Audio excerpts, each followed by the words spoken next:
Hoje é feriado, e quase ninguém sabe por quê.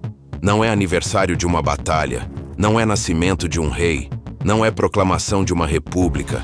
É o dia em que trabalhadores morreram, para que você não precisasse trabalhar 16 horas por dia. E a história de como isso aconteceu é muito mais sangrenta, muito mais injusta e muito mais atual do que te contaram. Nível 1. O que todo mundo sabe, mas ninguém dimensiona de verdade. Antes de falar sobre o feriado, precisamos falar sobre o mundo que o criou. Imagine acordar às 4 da manhã, não porque você quer, mas porque se chegar atrasado, você perde o emprego.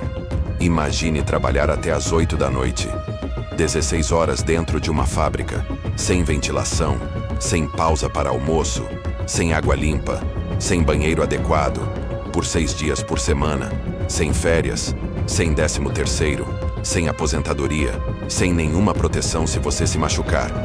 Isso não é ficção. Era a realidade de milhões de trabalhadores no mundo inteiro em meados do século XIX.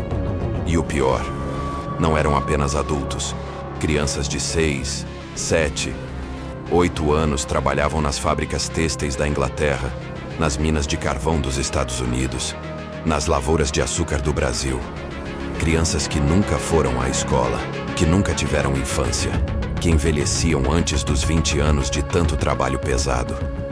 Em 1850, estima-se que 40% da força de trabalho industrial inglesa era composta por crianças.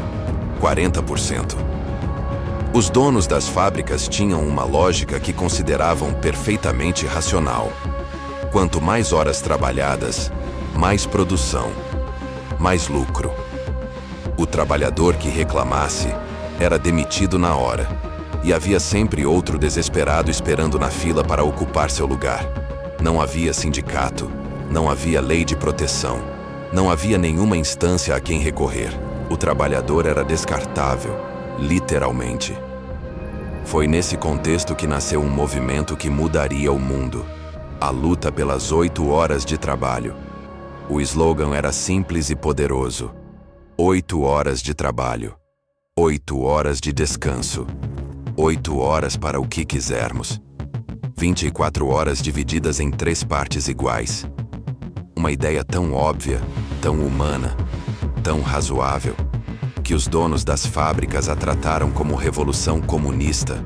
O movimento cresceu nos Estados Unidos ao longo da década de 1870 e 1880.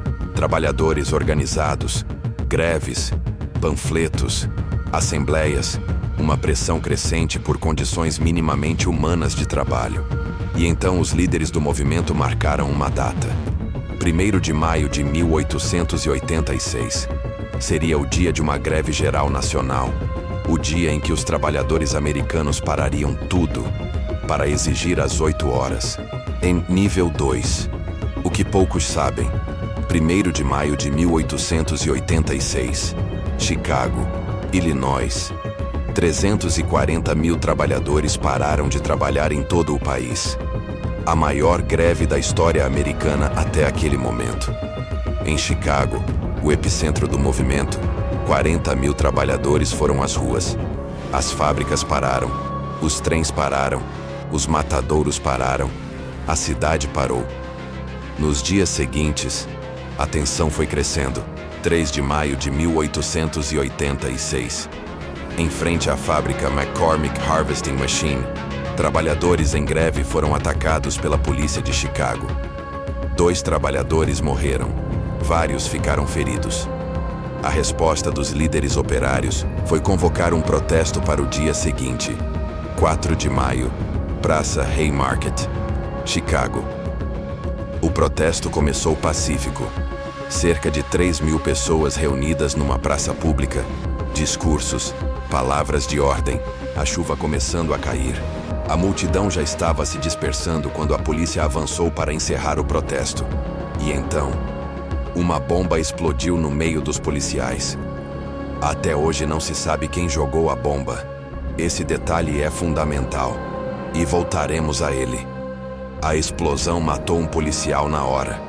Outros morreriam nos dias seguintes. Ao todo, 7 policiais morreram. A polícia respondeu atirando na multidão. 4 trabalhadores morreram no local.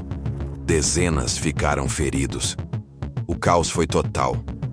O que aconteceu depois é um dos maiores escândalos judiciais da história americana. 8 líderes anarquistas e trabalhistas foram presos. Não porque havia evidências de que algum deles jogou a bomba, mas porque eram líderes do movimento operário, porque tinham ideias radicais, porque incomodavam os poderosos. O julgamento foi uma farsa. O júri foi selecionado entre homens abertamente hostis ao movimento operário. As evidências foram fabricadas ou ignoradas. E 4 dos 8 acusados foram condenados à morte por enforcamento. Em 11 de novembro de 1887, Albert Parsons, August Spies, George Engel, Adolf Fischer foram executados. August Spies, um dos executados, disse suas últimas palavras antes de morrer. Vai chegar o dia em que nosso silêncio será mais poderoso do que as vozes que vocês estão estrangulando hoje. Ele estava certo. 6 anos depois, em 1893, o governador de Illinois revisou o caso e declarou publicamente que os condenados eram inocentes, que o julgamento havia sido uma farsa política, que homens inocentes haviam sido executados para suprimir o movimento operário. Inocentes executados, para que os donos das fábricas pudessem continuar pagando salários miseráveis por 16 horas de trabalho por dia. Mas aqui começa a parte que a história oficial raramente conta. O massacre de Haymarket não destruiu o movimento operário. Fez o oposto. Em 1889, 3 anos após o massacre, a Segunda Internacional Socialista reunida em Paris declarou o 1º de maio Dia Internacional dos Trabalhadores, em memória dos mártires de Chicago, em homenagem aos homens que morreram pedindo 8 horas de trabalho. O mundo inteiro adotou a data, menos um país. Nível 3, o que quase ninguém sabe. Os Estados Unidos, o país onde o massacre aconteceu, o país onde os trabalhadores morreram, não celebram o 1º de maio. Deixa isso entrar. O feriado que o mundo inteiro criou em homenagem a trabalhadores americanos não é celebrado nos Estados Unidos. Por quê? Em 1894, 8 anos após Haymarket, o presidente Grover Cleveland criou um feriado trabalhista nos Estados Unidos. Mas não no 1º de maio, no 1º domingo de setembro, o Labor Day americano, deliberadamente colocado em setembro, para desconectar os trabalhadores americanos da memória de Haymarket, para apagar a história do massacre, para separar os trabalhadores americanos do movimento operário internacional. Foi uma decisão política deliberada e funcionou. Hoje a maioria dos americanos não sabe o que aconteceu em Haymarket, não sabe por que o mundo celebra o 1º de maio e acha que Labor Day em setembro é simplesmente o fim do verão. Mas enquanto os Estados Unidos tentavam apagar a memória, o resto do mundo estava transformando o sangue de Chicago em conquistas reais. Cada direito trabalhista que você tem hoje tem uma história de luta por trás. A jornada de 8 horas, conquistada após décadas de greves e mortes.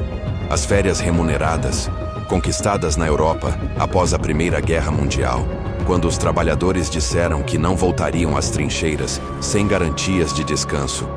O salário mínimo, conquistado nos Estados Unidos apenas em 1938, 52 anos após Haymarket.